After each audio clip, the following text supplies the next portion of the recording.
The Honourable Judith Collins. I wasn't going to reply to the comments of my dear friend and colleague as co-chair of the New Zealand Turkish Parliamentary Friendship Association. Such giddy heights have we arisen to. Anyway, what was that? I think he will. I think he'll one day get his own chairmanship. Anyway, look, I actually wasn't going to, but I just had to. Look, I actually felt a bit sorry for the Labour Party after that budget. There they were, listening to Bill English go on and on during the budget speech, and that's not a criticism of Bill, because every finance minister just reads out their speech word for word, no problem.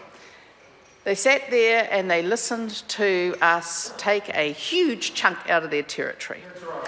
And I thought, gee, this is going to be interesting. I'm going to look forward to Andrew Little's reply. And then not a lot really happened, actually. I mean, I think he remembered that Bill Clinton once used to say, you've got to keep it, KISS is the thing to remember. Keep it simple, stupid.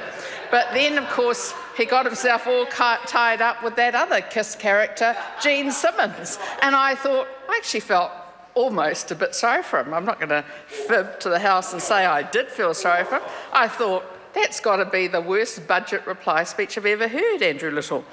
And I looked around at his colleagues on the Labour benches and their little heads were down, or they were busy reading things that they needed to read, or they were looking anywhere except at their leader. And that said to me everything, really.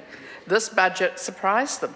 This budget delivered on an area where they had expected absolutely nothing, which is actually about really giving some people who are at the poorest end of society in terms of socioeconomic wealth, and give them a little bit more. And it's a bit disheartening to hear Sir William Seo refer to $25 a week as a paltry amount. Well, I guess it probably is if you get the sort of salaries we get in Parliament, but actually it's not if you're on a benefit. It's actually quite a significant amount of money.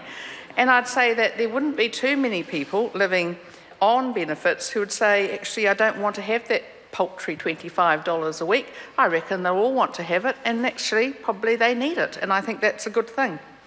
But of course, this is the first government to deliver a real increase in benefits in 43 years, and that's worth crowing about.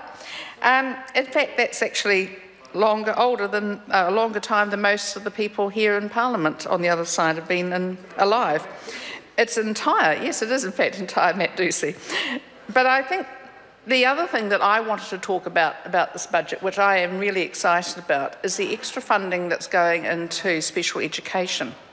And I am very pleased to be a member of the Education and Science Committee of Parliament. And I have to say we've had a wonderful discussion today around special education, particularly for children who have Asperger's syndrome, that's autistic spectrum disorders, dyspraxia and dyslexia in particular. And we've actually come a long way, I think, as a government, but also generally across parties on this. We are often in danger in that committee of peace breaking out, which I always think actually the public would rather have, which really we talked quite a lot today and learnt quite a lot about what is actually being done. And I actually think over the last few years we've seen some significant improvement. And so when the announcement was made by the Honourable Hekia Parata that we are in fact going to be allocating $39.5 million to provide ongoing resource scheme, which is called OARS, and that's support for an extra 500 extra students. So these are kids who, in fact, do have to learn in a different way, often with different assistance, but often can achieve hugely if they're given the right help and assistance and environment. It also helps to pay for speech language therapists, psychologists, physiotherapists, occupational therapists, and provides an additional teacher time and teacher aid time. We're investing an extra $62.9 million of operating funding over the next 4 years to give kids who have special needs when it comes to learning or different ways of learning to be able to learn and to achieve. And I'm going to speak now to those people, those parents of children who don't have these sorts of issues that they need to work around, and who sometimes say, why are you spending all this money and this time on these kids? Well, actually, if you want to go and have a look, just go and have a look at that movie, The Imitation Game, to see Professor Alan Turing. That man clearly had Asperger's syndrome. Today, he would be diagnosed with Asperger's syndrome. So much is made of him being gay and being persecuted for being gay and everything else, but you could also say he was persecuted for being different. He was different because he clearly was on the autistic spectrum, on the autism spectrum. And yet, what did he do with that? Well, apart from being sometimes a bit difficult to deal with, he was actually, as Lewis Wall has just called out, he was absolute genius. Because actually ordinary people like us here, and I include myself in this, we're pretty normal, ordinary people. We just get a lot of fun in what we do in our work. We are never going to invent the computer. We're not made like that. We do a lot of talking, we do a lot of listening, we do all the social stuff, but we're never going to be able to do that. We need people who are absolutely, completely different from us, who are going to go out and think completely differently from we do, and who are going to see things that none of the rest of us would ever be able to see. Sometimes we get to see their work. And that movie, I'd say, is an extremely good example for anyone to see the behaviours of somebody with the disorder.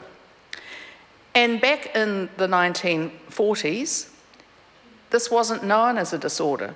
It was just really good at maths. Well, actually, lots of people with autistic spectrum disorder are really good at maths, because maths is, unlike us, completely logical. Unlike us. Also, I always reckon maths is a bit magical, really. You can do almost anything with maths. And so sometimes, yeah, you can, absolutely, Mr. Speaker. Almost anything with maths. It is unbelievably magical. And the more that we learn about it, the more that I find it most interesting. But you know what? Instead of trying to make kids who have different abilities, just like the rest of us, let's celebrate the fact that they are different, because without their differences, we'd still be back in the Stone Age. Think about Isaac Newton. Learn anything about Isaac Newton. Clearly someone with autistic spectrum disorder. Yeah, this is a man who lived most of his life in the Tower of London, not under prison or not under guard, but incredibly, the more you read about him, the more I hear about him, the more I realise absolutely like that. Einstein, clearly. People say Bill Gates, clearly. Steve Jobs, people who have difficulty often talking to people in the normal social situations that the rest of us thrive in. They don't do cocktail parties, they actually make a difference. They don't do chatting about nothing, they actually make a difference. So when I look at this area, I would say to all of the parents who think that it's not money well spent, or all of those who think, the teachers who think, why do I have to have someone different in my class? I would say to you, thankfully, we do have people who are different. I hope now that we are getting ourselves intelligent enough, if I could possibly put it that way, accepting enough to understand that not all kids are, thankfully, made the same. And if we appreciate that, we will get more from it. So this is the first time I have seen in one of our budgets a commitment of this order.